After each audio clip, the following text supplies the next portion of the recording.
Bueno, muy bien. Hoy nos toca ver a partir del verso 13, de la carta de Primera Pedro, el capítulo 1. Y no sé si lo leyeron. ¿Leyó alguien la parte? Vamos todavía. Sí, lo leímos. Muy bien. Decime el nombre, Marcelo. Es la página 63 del apunte. Un llamado a la santidad. Un llamado a la santidad, tal cual. Y habíamos visto antes que Dios, que el Señor Jesús le había dicho al que mucho se le da, mucho se le va a demandar. Así que tener conocimiento de la palabra y de lo que Dios quiere es una responsabilidad. Y no solamente lo dice Lucas, como nombra acá el apunte, sino que también Santiago dice eso. ¿Se acuerdan que Santiago, cuando lo estudiamos, decía, no os hagáis maestros muchos de vosotros? Porque es una responsabilidad importante, saber. Ahora, acá a partir del verso 13, cambia la forma de hablar del apóstol Pedro y se pone en forma de imperativo.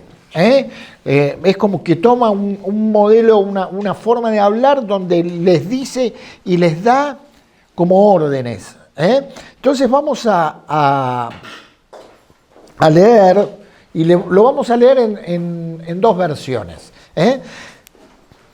Específicamente hay un llamado a la santidad y da los motivos, el apunte, que son: vamos a vivir santamente por cómo es Dios. Dice que por su carácter, dice que sean santos porque Él es santo, ¿no? Pero también vamos a ver que tenemos que ser santos por el costo de la salvación, lo que significó la salvación para nosotros. Y también tenemos que ser santos por el amor fraternal que hay entre nosotros, porque te hace bien y me hace bien el hecho de que vos estés en santidad, y a vos te va a hacer bien el hecho de que yo sea santo. Siempre nos vamos a bendecir. Y después también tenemos que ser santos por causa de la transformación moral que tenemos que transmitir a todos los que nos rodean. Es el resumen de esta parte que nos llama a ser santos. ¿Hay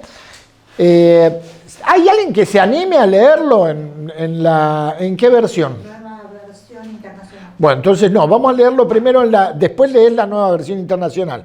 Pero vamos a leerlo. ¿Alguien tiene la Reina Valera para leerlo? Si no, lo leo yo. ¿Lo lees en la Reina Valera? Dale. Del 13 al 2.3. Por tanto, ceñid los lomos de vuestro entendimiento, sed sobrios y esperad por completo la gracia que se traerá cuando Jesucristo sea manifestado. Como hijos de Dios, obedientes, no os conforméis a los deseos que antes teníais estando en vuestra ignorancia, sino, como aquel que os llamó es santo, sed también vosotros santos en toda vuestra manera de vivir, porque escrito está, sed santos porque yo soy santo. Y si invocáis por Padre aquel que sin acepción de personas juzga la obra de cada uno, conducíos en temor todo el tiempo de vuestra peregrinación, sabiendo que fuisteis rescatados de vuestra vana manera de vivir, la cual recibiste de vuestros padres, no con cosas corruptibles, como oro o plata, sino con la sangre preciosa de Jesucristo, como de un cordero sin mancha y sin contaminación, ya destinado desde antes de la fundación del mundo, pero manifestado en los postreros tiempos por amor de vosotros, y mediante el cual creéis en Dios, quien le resucitó de los muertos y le ha dado gloria, para que vuestra fe y esperanza sean en Dios, habiendo purificado vuestras almas por la obediencia a la verdad mediante el Espíritu, para el amor fraternal no fingido. Amaos unos a otros entrañablemente de corazón puro, siendo renacidos no de simiente corruptible, sino de incorruptible, por la palabra de Dios que vive y permanece para siempre. Porque toda carne es como la hierba, Y toda gloria del hombre como la flor de la hierba. La hierba se seca y la flor se cae, mas la palabra del Señor permanece para siempre. Y esta es la palabra que por el Espíritu os ha sido anunciada. Desechando pues toda malicia y todo engaño, hipocresía, envidias y todas las detracciones, desead como niños recién nacidos la leche espiritual, no adulterada, para que por ella crezcáis para salvación, si es que habéis gustado la benignidad del Señor. Hermoso, qué lindo y qué lindo cuando uno lo lee poniendo el énfasis que tiene la palabra, ¿no? Y siempre tenemos que procurar leerlo así. Ahora, la Nueva Traducción Viviente nos da un panorama que nos amplía porque tiene un lenguaje más acorde a cómo nosotros nos movemos y a cómo nosotros entendemos. Entonces, a ver, dale, Marcel, léelo en la nueva versión internacional. Sí, dije Nueva Traducción Viviente, pero la NBI. Desde el 13. Mirá que el capítulo 2 no lo tengo, mamá. Por Bueno. eso dispónganse para actuar con inteligencia.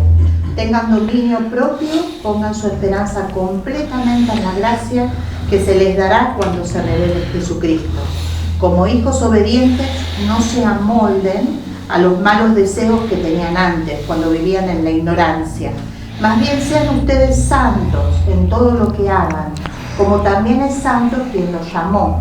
Pues está escrito, sean santos porque yo soy santo. Ya que invocan como Padre al que juzga con imparcialidad las obras de cada uno, vivan con temor reverente mientras sean peregrinos en este mundo.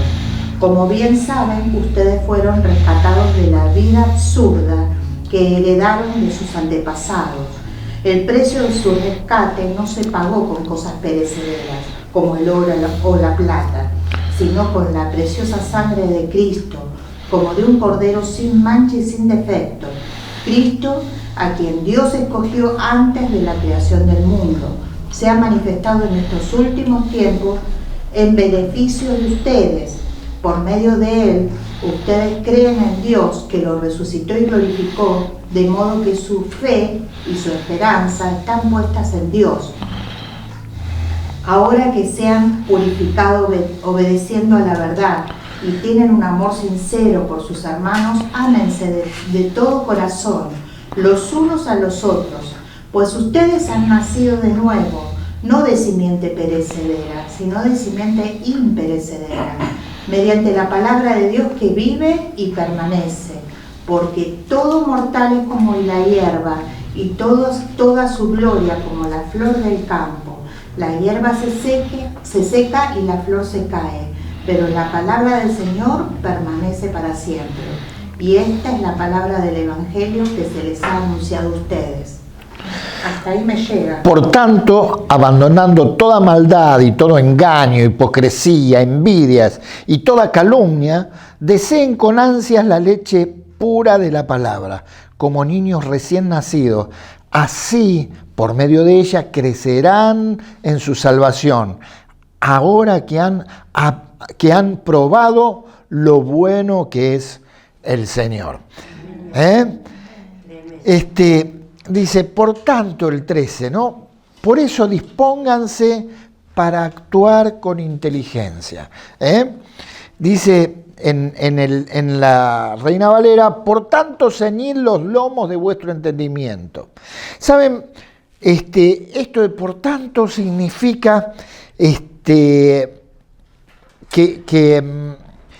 tenemos... es una explicación a la aplicación. Ceñir los lomos del entendimiento significaba, es una expresión, es una figura. ¿Por qué? Porque en aquel tiempo la gente usaba túnicas y túnicas largas. Pero cuando tenía que hacer un trabajo, entonces se subían la túnica y se la enganchaban en el cinturón. Para poder trabajar de una manera más cómoda. Entonces acá el apóstol utiliza esa figura para decir, miren, a ver, actúen con inteligencia, vivan con inteligencia. tomando en cuenta lo que el Señor hizo y dio por nosotros. Fíjense que da un montón de órdenes el apóstol, ¿no? Dice, primero, ceñid, o como dice acá, dispónganse, a actuar con inteligencia. Dice, sean sobrios, esperen por completo, no se conformen, dice el verso 14, sean santos, dice el 15, da órdenes. En el 17 dice, condúzcanse con temor. Él constantemente está dando órdenes, no porque le guste ordenar, sino porque son consejos de forma de vida que es bueno que nosotros tengamos. Somos prácticos. Después dice, esperar es equivalente a tener fe. Eso está buenísimo. Tal cual. Porque la definición de fe, ¿cuál es? Es la convicción de lo que va a venir, aunque no lo veamos. La certeza, la seguridad de lo que uno espera. Y es la convicción que nosotros tenemos de lo que el Señor hace y va a hacer con nosotros hasta el día que Él nos venga a buscar, ¿no? Y mucho más. Me encanta esto que Gustavo viene insistiéndole a la iglesia, ¿no? De vivir o de entender que estamos viviendo la eternidad. Estamos viviendo la eternidad. Dios vive en un eterno presente. Es algo que a nosotros nos cuesta entender, pero Él ve nuestra vida como un eterno presente. Para Él no hay tiempos, ¿no es cierto? No son los tiempos como nos figuran a nosotros, ¿no? Entonces estamos viviendo la eternidad y eso es algo extraordinario. Bueno, tenemos esperanza, tenemos esperanza nosotros.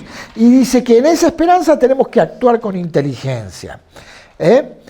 Dice también que ceñir significa rodear. Es una expresión deliberadamente vívida. No obstante, la metáfora lomos y entendimiento lleva un poco a la confusión, dice acá el apunte. Y acá explica lo que les expliqué recién de esta imagen de aquellos que se levantaban la vestidura, ¿no? Dice, sed sobrios. Ser sobrios significa tener dominio propio. Antes quiero ver, Maritza, vos me dijiste que no entendías el verso 13. ¿Qué es lo que no entendés del verso 13? Bueno, que ahora lo estoy entendiendo mejor porque lo leyeron en esta otra versión. Ajá. Los ceñir los lomos, a mí no me sabía qué es eso. Claro, no entendías a qué significaba. Bueno, ¿vos no tenés la aplicación de la Biblia en el celular? No. Bueno, sería bueno si vos tenés un celular, bajar la aplicación porque ahí tenés varias versiones en la aplicación de YouVersion y entonces vos ahí podés comparar distintas versiones y eso ya te abre el panorama siempre de un texto que uno no entiende. Pero cualquier duda, preguntan, me avisan y preguntan así con libertad. ¿Está? Sí. Ya que estamos en estudios bíblicos, ¿no? La importancia de tener libros, por ejemplo, que explican a través de la arqueología, los descubrimientos, las costumbres, los usos y las costumbres, ¿no? De la época. Para uno ubicarse en el momento que quería decir para los que digan lo que recibían la palabra. Porque, claro, como vos me explicaba recién, ceñir los lomos de vuestro entendimiento con eso de las túnicas, esas uno no sabe si no investiga un poco, ¿no? ¿Cuál es la costumbre de aquellos días, ¿no? Claro, si no se mete un poco en la cultura de aquel tiempo, en el contexto, a uno le cuesta más entender. Pero es buenísimo saber estas cosas y es bueno no quedarse con dudas. Es bueno preguntar, porque cuando preguntamos nos enriquecemos todos, principalmente el profesor. Perdón. Otra cosa que me deja a mí extraña es la última parte del versículo. ¿Qué dice? Donde dice, a la esperanza ¿cómo dice? Y esperad por completo la gracia que se os traerá cuando Jesucristo sea manifestado. Ajá, eso no lo entiendo. Claro, y acá te dice, pongan su esperanza en la nueva versión internacional, completamente en la gracia que se les dará cuando se revele Jesucristo. Acá está hablando de cuando el Señor esté ya revelado entre nosotros, que se va a manifestar al 100% su gracia y la vamos a poder disfrutar plenamente de otra manera. Está hablando de la segunda venida. Está hablando, claro, del tiempo en que el Señor se va a presentar para buscarnos, ¿no es cierto? ¿Se entiende? ¿Eh? A eso ¿Sí? se refiere. Y ceñir los lomos, es que en la figura esta que decía recién Marcelo, es como que cuando uno se ceñía la túnica esa era porque tenía que estar preparado, ¿no? La idea que da Pedro acá es que tenemos que estar preparados en nuestra mente para todo esto, porque estamos en contracorriente del mundo y él está escribiendo a los discípulos, ¿no? Estén preparados para actuar con inteligencia, Claro. no para ser necios, porque después va más adelante a hablar de eso, ¿no? Pero estén ceñidos, estén preparados, porque es el momento que nosotros como hijos de Dios mostremos que somos esta inteligencia espiritual diferente a la del mundo. Y ahí sigue, ¿no es cierto?, que tenemos que estar atentos y bueno, lo que sigue. Ahora igualmente lo vamos a explicar justo. Dice, sean sobrios. Y eso tiene que ver con el dominio propio. ¿Eh? ¿Qué es lo contrario a estar sobrio? Ebrio. Andar tambaleando por ahí porque le dieron de más a la bebida, ¿no es cierto? Acá el apóstol Pedro dice, miren, no estén, no vivan la vida cristiana titubeando, tambaleándose, sean sobrios. Quiere decir, tengan dominio propio. Mente clara. Tal cual, tal cual. Equilibrio, sean sobrios, en su forma de vivir. Absténganse de la embriaguez, sean constantes, perseverantes y firmes en su pensamiento, tengan una mente clara, un juicio sano y equilibrado y sólido. Eso es lo que el apóstol Pedro les está diciendo, tengan una forma de vivir de esta manera. Y dice, pongan su esperanza o esperad por completo la gracia que se os traerá cuando Jesucristo sea manifestado. La NBI dice, pongan su esperanza. Dijimos que antes la esperanza es la fe puesta en lo que nos va a venir. La esperanza es, dice el apóstol Pablo, que hay tres cosas que permanecen. La fe, la esperanza, el amor, y el mayor es el amor. Pero la esperanza es algo que el cliente, me salió, que el cristiano, ya es demasiado trabajo, demasiado trabajo. La esperanza es algo que el cristiano tiene como un baluarte. Siempre tenemos esperanza en nuestro Dios y en sus promesas, en todo lo bueno que Él hizo por y para nosotros. Pero después lo avanza más porque dice, esperar como acto obligatorio. Quiere decir que nos tenemos que esforzar para que sea obligatorio. Y sí, tal cual. No como una cosa loca, vana, sino enfocada, ¿no? Porque, ¿qué pasa? La esperanza es algo que no vemos. Y a veces con lo que no vemos, decaemos. Con lo que no vemos, decaemos. ¿Verdad? Que nos pasa a veces. Pero acá el apóstol dice, pongan la esperanza en lo que Jesucristo va a hacer. Si bien el Señor vive en nosotros, y a veces no somos plenamente conscientes de lo que significa que el Espíritu Santo vive en nosotros. Tenemos la presencia, la persona de Dios viviendo dentro nuestro, y eso implica su gracia, su poder, sus dones.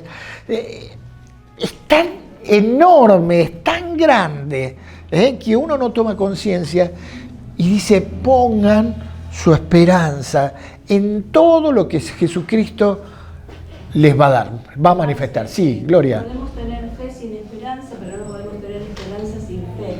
Tal cual, tal cual, tal cual. Dice: la verdadera esperanza es una realidad vital, y se basa en una fe viva en Jesucristo. Yo voy resumiendo. Es muy importante que ustedes lean el apunte que Pedro nos hizo, ¿no?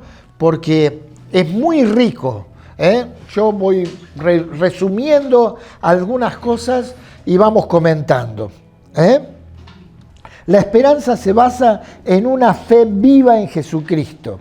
Es una característica del creyente que espera con paciencia la salvación que Dios ha prometido a su pueblo. Básicamente definida, la esperanza es la actitud del cristiano hacia el futuro. La fe consiste en confiar en Dios en el presente, mientras que la esperanza es la fe futura, es confiar en Dios en lo que está por venir. Esto es muy importante. Esto es muy importante. Lo voy a repetir. La fe consiste en confiar en Dios en el presente, mientras que la esperanza es la fe futura. Confiar en Dios en lo que está por venir. La fe se apropia de lo que Dios ya ha dicho y hecho en su palabra revelada.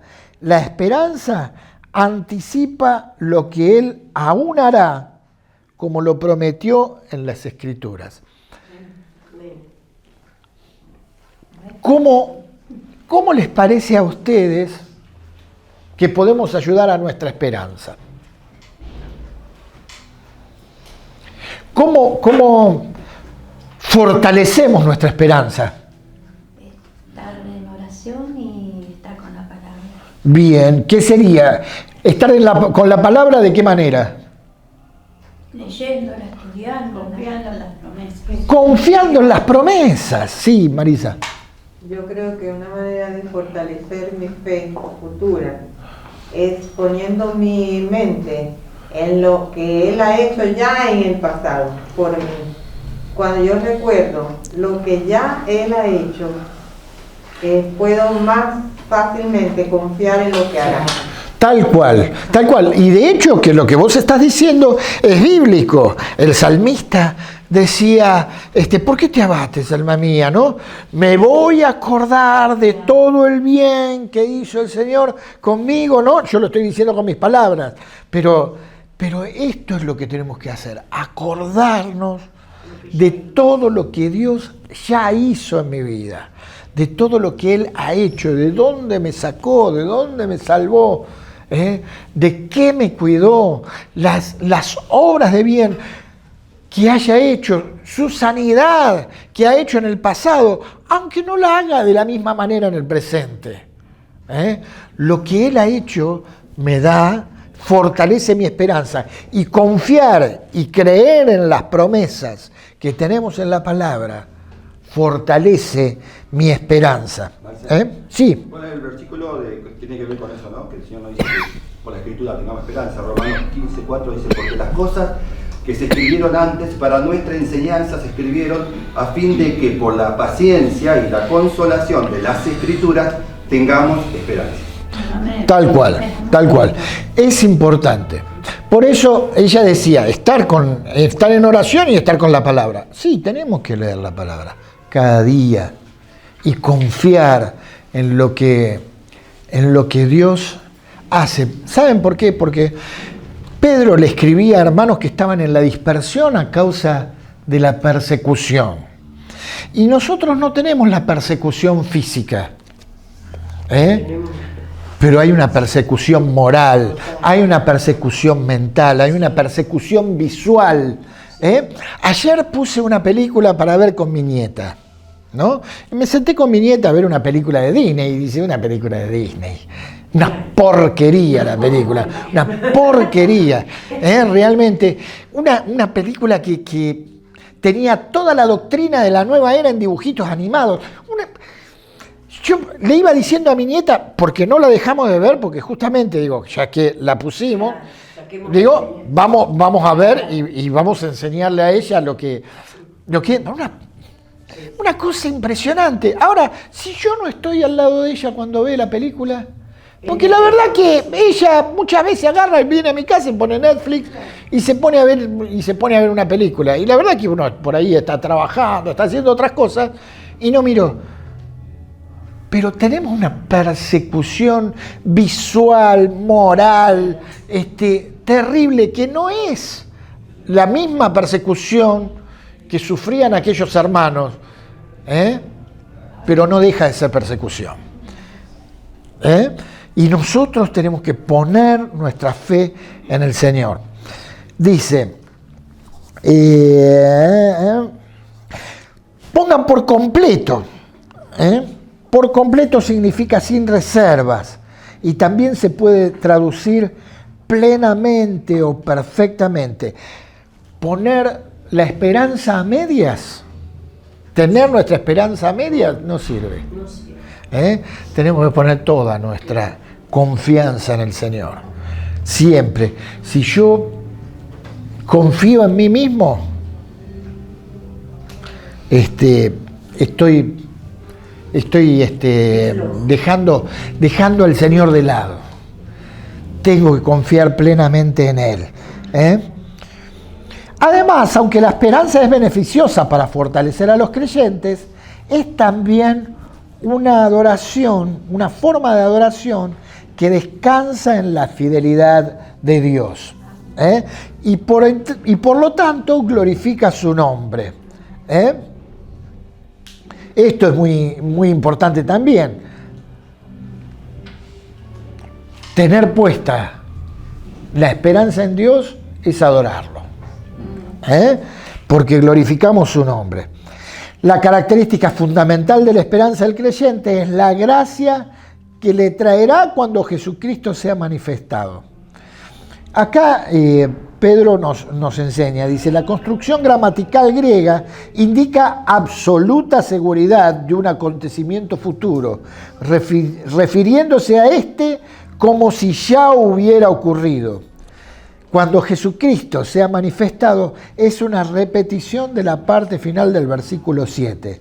La redacción es idéntica, por lo cual el significado no varía. Cuando Jesús vuelva, en el momento fijado, traerá para los creyentes el cumplimiento de la salvación, de su salvación. Es decir, nosotros, vieron que antes les dije que Dios vive en un eterno presente. Entonces eso significa que nosotros continuamente estamos siendo salvados. Continuamente. Estamos siendo salvados. Pero el día que Él venga, digamos, ahí va a culminar esa salvación. ¿Por qué? Porque nosotros ahí vamos a ser transformados. Ya no vamos a poder tener parte con el pecado. Y entonces ahí es como que se culmina, se termina este proceso de salvación constante. Hay unos conceptos importantísimos que vamos a ver si nos da el tiempo con respecto a este tema de la salvación. Dice, bueno, el versículo 14 al 16, dice acá en la versión: como hijos obedientes, no os conforméis a los deseos que antes tenían cuando estaban en vuestra ignorancia, sino como aquel que os llamó, sed santos, también vosotros en toda vuestra manera de vivir, porque escrito está, sed santos, porque yo soy santo. ¿Hasta qué hora tenemos? Nosotros hasta y cuarto, ¿no? Ah, porque yo dije hasta menos cuarto, ya se me pasó el tiempo. No sé, porque me había confundido. Bueno, dice acá, los creyentes deben responder en santidad.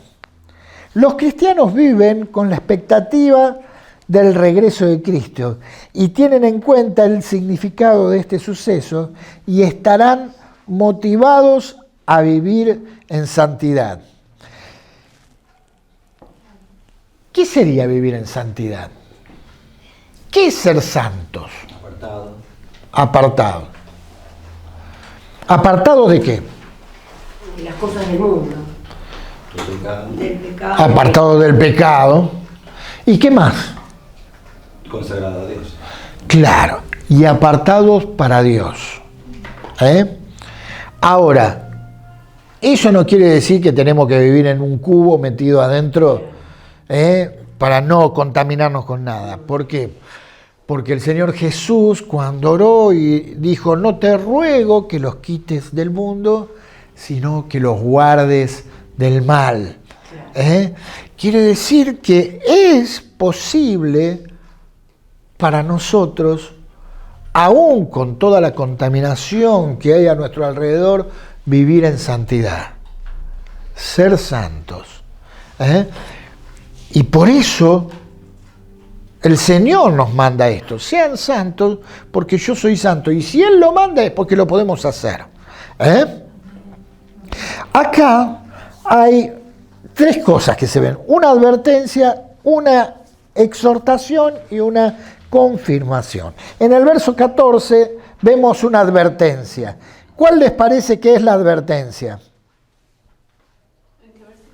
14. Dice, y como hijos obedientes, no se conformen a los deseos que antes tenían estando en vuestra ignorancia. Bien, ¿cuál sería la advertencia? No conformarse a los deseos. No conformarse, eso. En la NBI dice, no se amolden. No se amolden. O sea, no tomen la forma que tiene el mundo que los rodea. No se amolden. Esa es la advertencia. ¿Y por qué? Porque somos hijos obedientes. A los incrédulos se los llamaba hijos de desobediencia. Pero a nosotros se nos llama hijos obedientes. No se amolden porque ustedes son hijos obedientes. Porque en nuestro cuerpo hay pecado. Pero nosotros somos llamados a vivir con la coherencia y con los anhelos de un corazón nuevo. Ahora, todo esto tiene que ver con lo que nosotros anhelamos, con lo que nosotros deseamos. Nuestro estilo de vida tiene que ver con nuestros anhelos. Y eso es lo que muchas veces hace que el cristiano pierda el rumbo. Nuestros anhelos son los que tienen que estar en el centro del corazón de Dios, en su voluntad. ¿Está mal desear cosas? No está mal. ¿Qué deseamos, no? Pero hay tiempo para todo y hay que tener cuidado con lo que deseamos.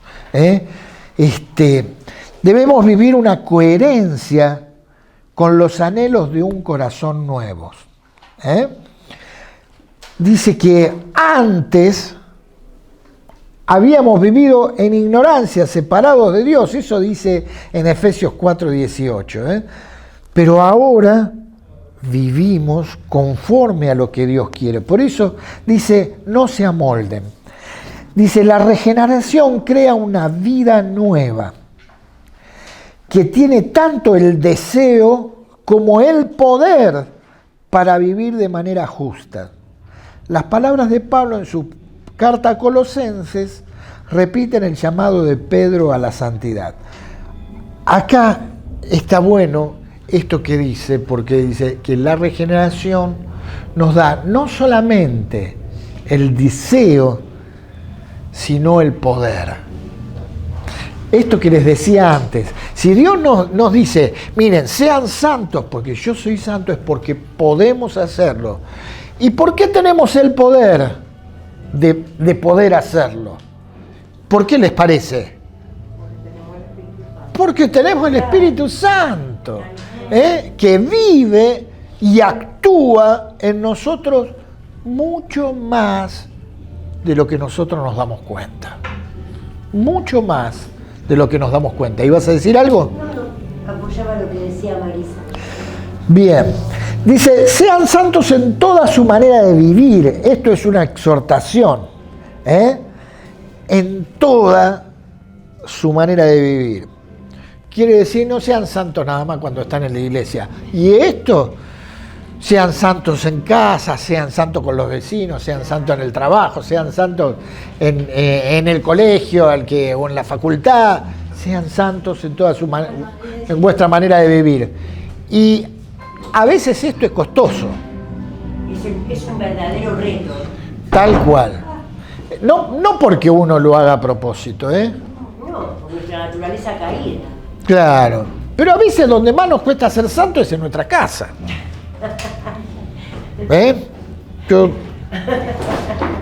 Yo soy el primero.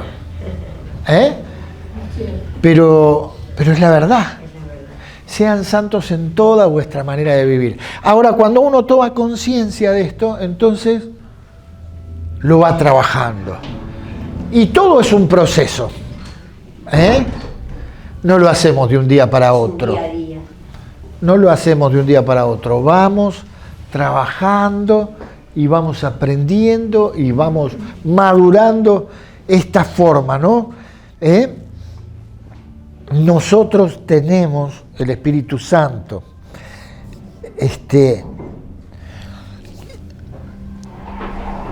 Santos en todo lo que hagan, dice la Nueva Versión Internacional. Dice, el Sermón del Monte fijó la misma norma. Dice, por tanto, sean perfectos como su Padre es perfecto, dice en Mateo 5:48. Y hay una confirmación en el verso 16 que dice, porque escrito está, sean santos porque yo soy santo. Esta es la confirmación de que podemos hacerlo. Podemos hacerlo porque Él, como siempre, el Señor nos dejó ejemplo para que sigamos. Y si Él lo hizo, nosotros podemos hacerlo. Pensaba, Marce, Sí. cómo esto nos lleva a otro punto, que es estudiar a Dios, ¿no? La teología, los atributos de Dios. Porque si dice ser santo como yo soy santo, ¿qué tenemos que aprender? ¿Cómo es Dios, no? ¿Cómo expresa su santidad en distintas situaciones? Importante leer, aprender y estudiar y profundizar con nuestra mente tan limitada, claro, pero lo que es Dios, ¿no? El atributo de Dios, características que Él tiene, de santidad. Tal cual. Y es importante meterse en la Escritura y indagar y buscar y pedirle al Señor el poder conocerlo, porque eso cada vez nos hace más parecidos a Él. Cada vez nos hace más parecidos a Él. Cuando Jesús fue tentado por Satanás, desarmó al tentador con la expresión, escrito está. Y algunas citas separadas de la Escritura. Satanás reconoció la autoridad de la palabra de Dios al punto de citarla, malinterpretándola, por supuesto, para su propio propósito. La autoridad de la palabra hizo que Satanás no pudiera hacer caer a Jesús. Por eso la palabra escrita demanda respeto y obediencia. Esto es importante también. ¿Saben por qué? Porque nosotros tenemos que conocer la palabra, pero no usar la palabra para mi propio beneficio o para lo que yo quiero lograr. Yo he conocido quien usaba la palabra para lograr un propósito propio. Y eso no es bueno. Eso no es bueno. Eso no es lo que Dios quiere. Pero porque porque no lo podían, porque no lo entendió, porque quien sabe leyó y no entendió. No. No. Por manipulación. Me meto en un Eso es manipular. ¿no? Pero vos vas a ver que sale la Biblia. Hola. Sale la Biblia. Ahora no me sale. Sí, hay una Biblia de género ahora. Claro que, por ejemplo, hay pasajes que se basan los homosexuales para que se congregan. Bienvenida. No quiero interrumpir, pero está bien. Y está quemadita. Encontrar un pasaje que se adapta, por ejemplo, cuando el discípulo amado ponía su cabeza en el pecho de Jesús, y que, bueno, siempre van a encontrar algo para darle la vuelta, apuntando a lo que ellos quieren llegar. No, a mí me ha pasado de leer una palabra y de repente la interpretaba para cualquier lado, y después al consultar me decían, no. Sin la revelación del Espíritu Santo, podés hacer que la palabra diga lo que quieras. Sí. Entonces hay que ser muy cuidadosa. Pero acá hay algo muy importante que vos hiciste, que es lo que tenemos que hacer. Cuando nosotros tenemos dudas sobre una interpretación, hay que preguntar. Hay que preguntar. Quien generalmente hace esto de manipular la palabra es quien muchas veces tiene autoridad y no está en sus Confunde. claro, no está en todo su en el nivel espiritual que Dios quiere, ¿verdad? Entonces puede manipular la palabra. Bueno, tengamos cuidado. Y lo que vos hiciste, esto muy bien. ¿Por qué? Porque si vos tenés dudas sobre una palabra, sobre algo, tenés que preguntar. Podemos hacer un lío bárbaro. Tal cual. Así que tenemos que ser muy cuidadosos. Hay que preguntar, hay que preguntar, sí. porque todos siempre tenemos la capacidad de aprender. Y nadie sabe nada, nadie sabe todo. Siempre hay que preguntar. La razón dominante para el pueblo de Dios vivir en santidad era la relación con Dios. Hay un tema muy importante que nos ayuda a vivir en santidad. ¿Qué les parece que es? Hay varios. Recién lo dije. La relación íntima con Dios te ayuda a vivir en santidad. Si vos tenés comunión íntima con el Señor, si vos te empezás a parecer más al Señor, cada vez vas a ser más santo. Vas a evitar el pecado. ¿Por qué? Porque cada vez vas a amar más al Señor y vas a querer, agradarlo, vas a querer hacer y vivir como Él quiere que vivas. Cuando nos alejamos de esa comunión íntima, más vamos a alejarnos de la santidad también. Es importante tener una comunión íntima, una relación íntima con Él, dedicarle tiempo a Él para poder perfeccionar esa santidad. Fíjate con Moisés, ¿no? Cuando él estaba cerca de Dios, su rostro resplandecía al punto de que no podían los mismos israelitas, ¿no? Llevado ahora, si uno tuviera ese tiempo de intimidad con el Espíritu Santo en todo lo que hagamos, brillaríamos o destellaría la presencia de Dios en nosotros.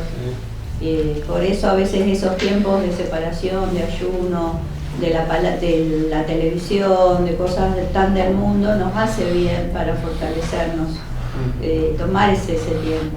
Tal cual. ¿Les puedo contar una experiencia? Hubo un tiempo donde yo tenía una oficina.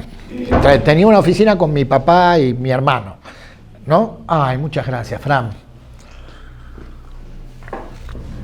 Y entonces yo llevaba a Marcela al colegio temprano.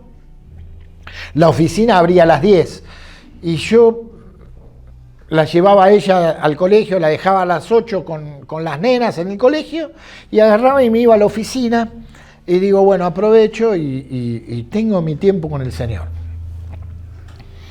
Y un día fue un día especial. Había estado leyendo la palabra y había estado hablando con el Señor y me acuerdo que el Señor me mostró algunas cosas de mi vida y algunas cosas en las que tenía que hablar con mi papá, y entonces me acuerdo que lo llamé a mi papá y le dije que lo valoraba, que era importante lo que me había enseñado, le pedí perdón por algunas cosas. El Señor había estado conmigo en ese tiempo, fue un tiempo hermoso con el Señor.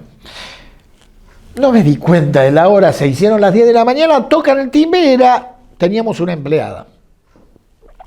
Entonces, toca el timbre, voy, abro la puerta y cuando me ve hace así. Y digo, ¿qué te pasa? ¿Te asustaste? No, ¿qué te pasa a vos? Me dice. Y a mí no me pasa nada. Me va a pasar. No, dice, tu rostro resplandece, dice. Tu cara resplandece. Y yo digo, ¿qué pasó? ¿Qué pasó? A ver, no lo vi yo. Yo no me di cuenta. El otro lo vio. Y es como dice Nora. Esos días que te dicen tenés algo especial. Es que sabés que te lo dicen todos los días. Todos los días, cuando vos estás con el Señor en comunión, te van a decir, mira, vos sos distinto. Vos tenés algo distinto. Yo saben que tengo clientes no por mí. Yo tengo clientes por lo que el Señor hace. Tengo clientes. Yo no soy nada. Él es el que hace. ¿Entendés? Él es el que te da gracia. Te da gracia con el verdulero, con el carnicero, con el... Pero yo me doy cuenta que esto lo tengo desde chiquito, porque yo iba, por ejemplo, y tenía las cuentas en mi barrio, todas las cuentas estaban de mi familia estaban a nombre mío, y yo era el que estaba siempre en la calle y la gente me veía. Había algo del Señor y sabés que te pasa lo mismo, vos no te das cuenta, pero empezá a prestar atención. Y cuanto más estés en comunión con el Señor, más lo vas a notar.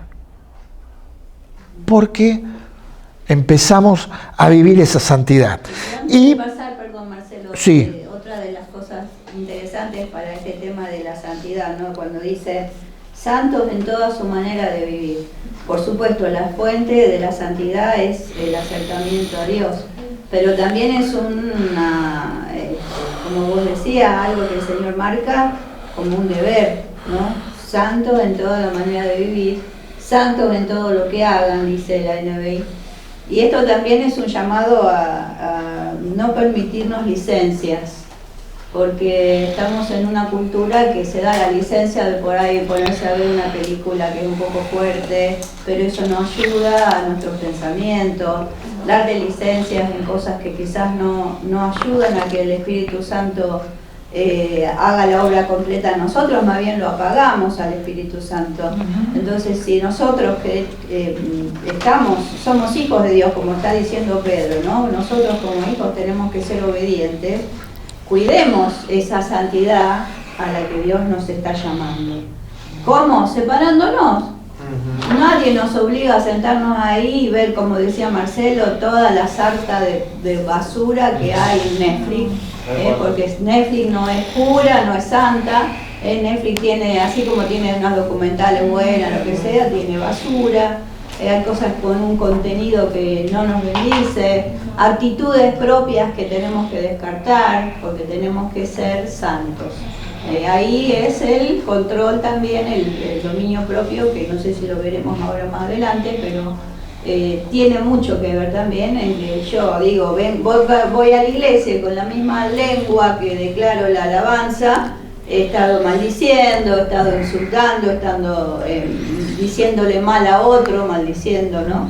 Entonces esto yo lo tengo muy claro en mi propia vida, de marcar límites, porque yo soy hija de Dios, como dice acá, ¿no? Si somos hijos, tenemos que obedecer y procurar la santidad. ¿Y por qué? Porque Dios es santo y nosotros no podemos jugar entre que soy santa y soy cualquier cosa. Después o digo cualquier cosa, me doy la licencia de maltratar. No, tengo que tener dominio propio y eso es fundamental. Bueno, perdón que me excedí, pero es algo que hay que marcarlo, porque si no somos hipócritas, somos cristianos caretas, que venimos acá, levantamos las manos, salimos y ya estamos discutiendo en el auto con el esposo, con la esposa, en el colectivo con el colectivero. Bueno, no, somos santos, entonces eso lleva un estilo de vida de santidad y hay que cuidar el corazón. Tal cual. Ahora, eso no se logra de un día para otro, no es milagroso, es un trabajo. Si hoy saliste y te peleaste con el colectivero, bueno, no te sientas como el peor del mundo porque te puede pasar, pero trabajalo, trabajalo para vivir santamente. Es un trabajo que tenemos que ir perfeccionando en esa comunión con Dios. Quiero terminar un temita más. Dice el verso 17, ya que invocan como Padre al que juzga con imparcialidad las obras de cada uno, porque Dios mira nuestras obras de forma imparcial siempre, dice, vivan con temor reverente mientras sean peregrinos por este mundo. Vivan con temor reverente, con reverencia, con asombro, con respeto hacia Dios, porque a Él es a quien invocamos como Padre, no con miedo, con temor reverente. ¿Por qué? Porque Él juzga nuestras obras, ve nuestra vida con imparcialidad. Él no es parcial. Él no es injusto con nosotros. Él nos mira, sabe nuestro contexto, sabe lo que vivimos, conoce nuestros problemas, nos conoce desde que nacimos, incluso desde antes de la fundación del mundo, hasta el día que nos muramos, porque como dijimos antes, Él vive en un eterno presente y nos ve hoy, como nos vio ayer o como nos ve mañana, nos ve hoy. Porque Él vive en ese eterno presente. Dios no favorece a nadie, sea rico o sea pobre, sea judío o gentil, sea esclavo o amo. Nadie queda exento de su juicio porque Dios juzgará imparcialmente la vida de cada hombre. Por eso dice, vivan con temor reverente mientras sean peregrinos en este mundo. Y quiero leerles esto que dice Barclay. Dice, la reverencia es la actitud mental de quien siempre está consciente de hallarse en la presencia de Dios. Es la actitud de quien habla cada palabra, cumple cada acción y vive cada momento consciente de Dios. Esto no es fácil, No siempre estamos conscientes de que Dios nos ve en todo tiempo, en todo lugar, en todo lo que hacemos, en todo lo que decimos. La verdad, perdemos la conciencia, yo el primero. Yo pierdo la conciencia de que Dios me está mirando muchas veces. Pero si uno empieza a incorporar esto, de vivir con temor reverente, cada vez más santos vamos a ser. La relación entre Dios y sus hijos no es de miedo, sino de respeto. Y quiero que terminemos acá. Después queda para ver el tema de la sustitución, que es a partir del verso 18, que vamos a ver. Pero es importante todo esto que vimos hoy, de cómo vivir santamente, que es un mandato que Dios nos da, pero por sobre todas las cosas es algo que podemos hacer, porque Dios nos capacitó. Sí. Bueno, yo en una entrevista de trabajo, estuve trabajando hace mucho, me voy a trabajar a la entrevista, pero anteriormente la señora quería saber mi nombre, dónde vivía y todo, ¿no? Pero había sido que ella te consultaba con un mano santa, no sé. Ajá. Entonces, después ella me contó que ella había consultado qué clase de persona era. Entonces mano santa le dijo, mirá, llamala ya, que no se te escape esta mujer porque casi es una santa. Entonces yo le dije, soy una santa. Claro. Claro que sí. Así que con anticipación ya estaba. Es que justamente el enemigo, justamente el enemigo sabe también. A ver, cuando el apóstol Pablo iba andando, había una que tenía un espíritu inmundo que decía, estos son verdaderos siervos de Dios, lo declaraba, y yo digo, ¿por qué el apóstol Pablo si lo echó afuera si le estaba haciendo buena propaganda? Pero era el enemigo el que lo estaba haciendo, ¿no es cierto? Uno a veces lo mira con ojo, pero el enemigo sabe, y sabe cómo sos vos, y sabe cómo soy yo. Conté porque la Por verdad eso. me hizo revivir todo ese tiempo. Tal cual. Bueno, ¿qué les parece si oramos y terminamos?